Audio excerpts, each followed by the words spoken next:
المملكة المغربية مع وزارة التربية الوطنية والتعليم الأولي والرياضة بالمملكة المغربية ومفوض في التوقيع على اللجنة الوطنية المغربية الأستاذ جمال الدين العلوى الأمين العام للجنة الوطنية للتربية والعلوم والثقافة. والمشروع متعلق بالذكاء الاصطناعي في التعليم، استشراف الناشئة لتعزيز المهارات الرقمية لدى الطفل العربي، والبرنامج العربي للرعاية الشاملة لذوي اضطرابات طيف التوحد.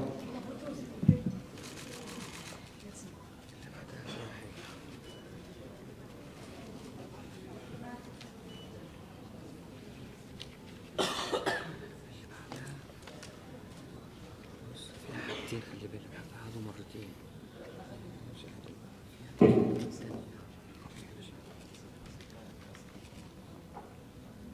نتابع معا إمضاء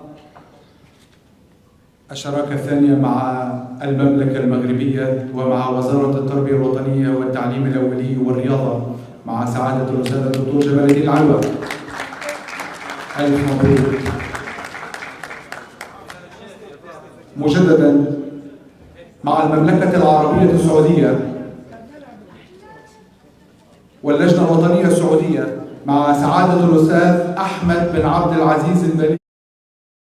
فضلا وليس أمرا ادعمونا بلايك للفيديو.